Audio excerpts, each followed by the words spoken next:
मेरी सांसों में बसी खुशबू तेरी, ये तेरे प्यार की है जान। हिंदी फिल्म इंडस्ट्री के महानायक अमिताभ बच्चन और ब्यूटी क्वीन रेखा की लव स्टोरी के बारे में तो आप सभी जानते हैं। आपने मुझे स्वीकार कर लिया? मैं तो खुद हैरान हूँ। एक समय था जब बी टाउन की सबसे रोमांटिक ऑन स्क्रीन जोड़ियों में से एक अमिताभ बच्चन और रेखा की जोड़ी लोगों के दिलों पर राज करती थी। परदेसिया ये सच है पिया, सब कहते हैं मैंने तुझको दिल दे। इन दोनों की प्रेम कहानी हर किसी की जुबान पर हुआ करती थी। तेरी बाहों में है जानम मेरे जिस्मो जान। इनकी लव स्टोरी की वजह से कई बार विवाद भी सामने आए। रेखा ने कई बार बिग बी से अपने प्यार का इजहार करने का सोचा, लेकिन उसके बाद फिर उन्होंने चुप्पी साध ली। अमिताभ बच्चन तो जया से शादी करके एक खुशहाल जिंदगी जी रहे हैं, लेकिन रेखा की जिंदगी आज भी तन्हाइयों में कट रही है। रेखा आज तक अमिताभ बच्चन को भुलाने में नाकामयाब रही। रेखा अक्सर बिग बी की तारीफ करती है। दशकों बाद भी आज उनके रिश्ते अभी भी मीडिया के लिए अनसुलझी गुत्थी बनी हुई है। आज इस वीडियो में मैं आपको बताने जा रही हूँ कि कैसे अलग होने के बाद भी रेखा अमिताभ को भुला नहीं पाई। तो आप बने रहिए हमारे साथ।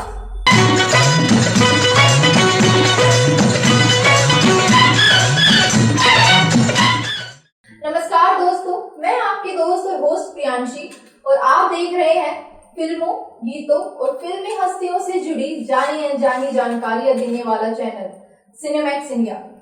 एक वक्त था जब रेखा और अमिताभ बच्चन के प्यार के चर्चे फिल्मी गलियारों में जमकर हुआ करते थे। दोनों एक दूसरे के प्यार में गुम थे, लेकिन जब इनकी भनक एक्टर की पत्नी जया बच्चन को हुई तो उन्हें बड़ा झटका लगा।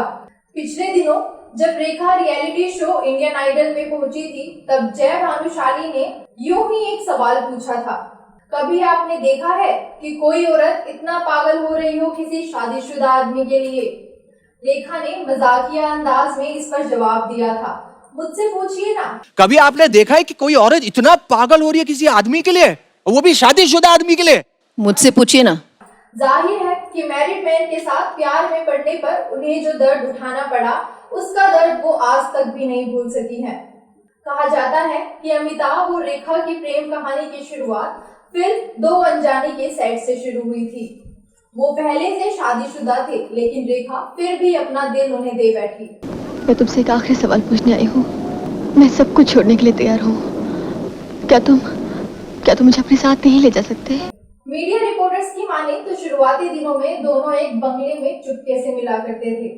पत्नी जया बच्चन को जब इस रिश्ते की भनक लगी तो उन्होंने खुद रेखा को घर बुलाकर चेतावनी दी। पति के एक्स्ट्रा मैरिटल अफेयर से वो बहुत आहत हुई थी, लेकिन उन्होंने रेखा को साफ शब्दों में कहा था, मैं अमित को नहीं छोड़ूंगी। रिपोर्टों के अनुसार रेखा और अमिताभ की सीक्रेट डेटिंग की खबर कुछ सालों तक किसी को नहीं लगी, लेकिन एक बार फिल्म गंगा की सौगंध के सेट पर रेखा के लिए अमिताभ अपने को एक्टर से लड़ पड़े। उसके बाद से दोनों के अफेयर की हवा उड़ने लगी। वर्षों बीत गए और कई पीढ़ियां अमिताभ बच्चन और रेखा के फिल्मी गानों को सुनकर बड़ी हो गई। कहा जाता है कि जब रेखा और अमिताभ के बीच प्रेम की चिंगारी धधक रही थी, उसी बीच 22 जनवरी 1980 को रेखा फिल्म इंडस्ट्री के कलाकार ऋषि कपूर और अपनी करीबी दोस्त नीतू सिंह की शादी में सिंदूर लगाकर और मंगलसूत्र भी पहनकर पहुंच गई, तो मीडिया में हड़कंप मच गया। हालांकि कई अफवाहों के बाद रेखा ने एक इंटरव्यू में बताया था, उस दिन वो सीधे शूटिंग से कार्यक्रम में पहुंची थी। सिंदूर और मंगलसूत्र उनके किरदार का हिस्सा था और वो उसे उतारना भूल गई। वहीं एक अवार्ड फंक्शन के दौरान रेखा ने कहा था कि वो जिस शहर से है वहां सिंदूर लगाना फैशन का हिस्सा है। इस वाक्य के बाद अमिताभ ने रेखा से दूरी बनानी शुरू कर दी। दोनों की आखिरी फिल्म सन 1981 में आई सिलसिला थी। मेरा दिल है तेरी पनाहों में, आ छुपा लूं तुझे मैं। जया का मजबूती से अपने रिश्ते के लिए लड़ना और अमिताभ का फिर से अपनी पत्नी व परिवार पे ध्यान देना धीरे धीरे रेखा के साथ उनकी दूरी बढ़ती गई। बिग बी जब अपनी फैमिली की ओर लौट गए, तब रेखा को एहसास हुआ कि एक्स्ट्रा मैरिटल अफेयर का कोई भविष्य नहीं होता है। रेखा ने 1990 में अपनी शादी के फैसले से सबको दंग कर दिया था। उन्होंने दिल्ली के व्यापारी मुकेश अग्रवाल से शादी की। शादी के 1 साल बाद ही उनके पति ने खुदकुशी कर ली और रेखा फिर अकेली रह गई। 2008 में एक बार फिर रेखा ने सबको हैरान कर दिया जब वो एक अवार्ड समारोह में सिंदूर लगाकर पहुंची थी। 2009 के समारोह में अमिताभ भी पहुंचे थे, लेकिन वे रेखा से नजरें चुराते भी दिखे थे। रेखा ने एक इंटरव्यू में कहा था कि जैसे पूरा देश अमिताभ से प्यार करता है, वैसे ही मैं भी करती हूँ।